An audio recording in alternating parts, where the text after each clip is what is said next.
नमस्कार, राधे राधे, जय श्री कृष्णा। अंजू के नुस्खों में आपका एक बार फिर से बहुत बहुत स्वागत है। आज मैं आपको इस वीडियो में 9वां और 10वां अध्याय पुरुषोत्तम महात्म का सुनाने जा रही हूँ, जिसको सुनने और सुनाने से श्री हरि कृपा प्राप्त होती है। तो अधिक मास में अधिक से अधिक इस पुरुषोत्तम महात्म को सुने।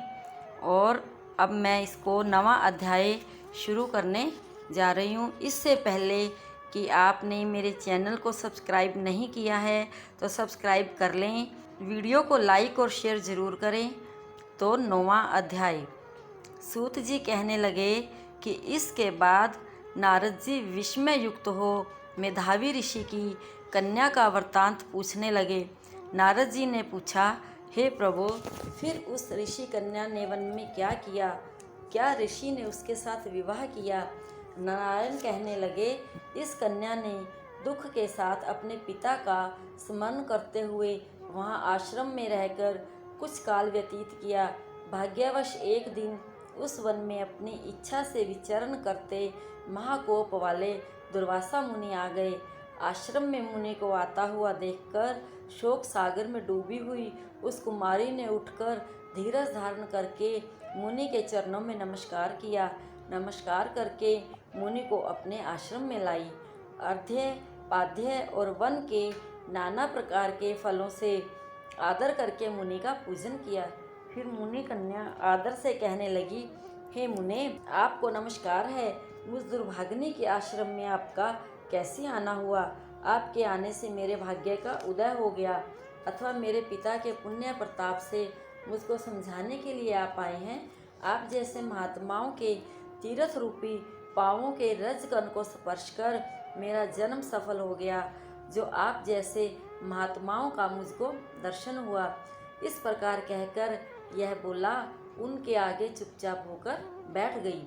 तब दुर्वासा मुनि कुछ हंसकर बोले, धन्य धन्य हे ब्राह्मण पुत्री, तुमने अपने पिता के कुल का उद्धार कर दिया है।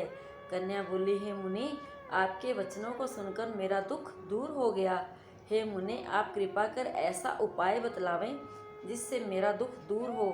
मैं दुख शोक में अग्नि की ज्वाला में जल रही हूँ, इसको शीघ्र बुझाओ। मेरे हर्ष उपजाने वाला और कोई नहीं दिखाई देता।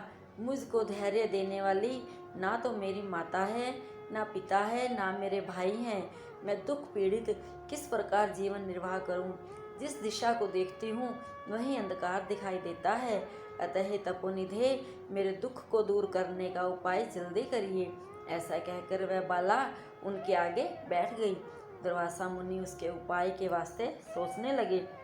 श्री नारायण कहने लगे, हे नारद, इस प्रकार मुनि कन्या के वचनों को सुनकर मुनि दुर्वासा विचार कर अत्यंत कृपा करके इस बाला को देखकर कुछ हितकारक वचन बोलने लगे। इति श्री 9वां अध्याय संपूर्ण। भजमन नारायण नारायण नारायण, श्रीमन नारायण नारायण नारायण। भजमन नारायण नारायण नारायण, श्रीमन नारायण नारायण नारायण। 10वां अध्याय। ऋषि कहने लगे, हे सुंदरी, अब से तीसरा मास पुरुषोत्तम आएगा। उसमें स्नान करने से मनुष्य दोषों से छूट जाता है। इसके तुल्य कार्तिक आदि का कोई भी मास नहीं है।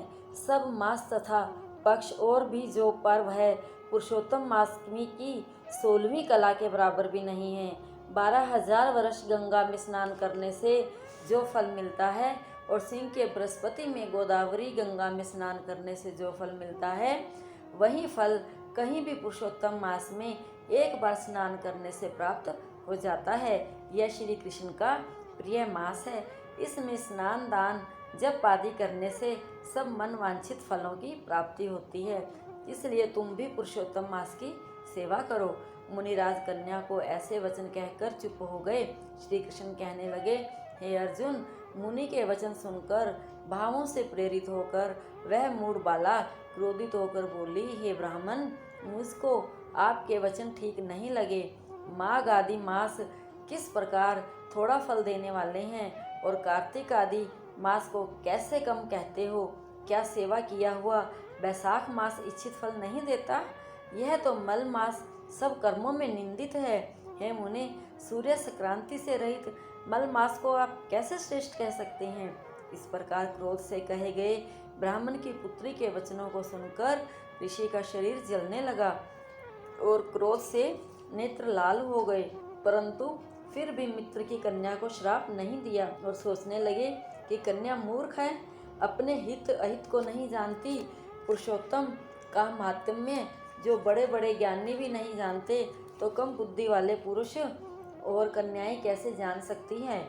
और यह बिना पिता की कन्या दुख रूपी अग्नि से सुलगती हुई मेरे अत्यंत उग्र श्राप को कैसे सहन कर सकेगी? ऐसे उत्पन्न हुए क्रोध को दूर करते हुए और स्वस्थ होकर व्याकुल कन्या से कहने लगे, तू दुखी और नादान है, इसलिए तेरे पर मेरा कुछ भी कोप नहीं। जैसा तेरे निर्भाग्य मन में हो वैसा ही कर, और जो कुछ होने वाला है सो सुन। मैं कहता हूँ, तूने जो पुरुषोत्तम मास का अनादर किया है, इसका फल इस जन्म या अगले जन्म में अवश्य होना चाहिए, क्योंकि तेरा पिता मेरा मित्र था, इसलिए तुझको श्राप नहीं देता हूँ कि तू बालक है और अपने शुभ तथा अशुभ को नहीं पहचानती। तेरा कल्याण हो, मैं तो नारायण की सेवा में जाता हूँ।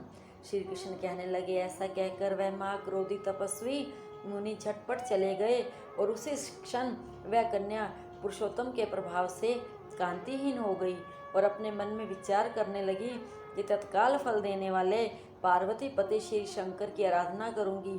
ऐसा निश्चय करके वह अपने आश्रम में जाकर वह कठिन तप करने की इच्छा करने लगी। सूत जी कहने लगे, वह बाला प्रबल मुनि के वचनों को निंदित कर तथा बहुत फल वाले विष्णु और सावित्री पति ब्रह्मा को छोड़कर अपने वन आश्रम में केवल शंकर भगवान की सेवा करने लगी। इति श्री 10वां अध्याय संपूर्ण। भजमन नारायण नारायण नारायण, श्रीमन नारायण नारायण नारायण। भजमन नारायण नारायण नारायण, श्रीमन नारायण नारायण नारायण।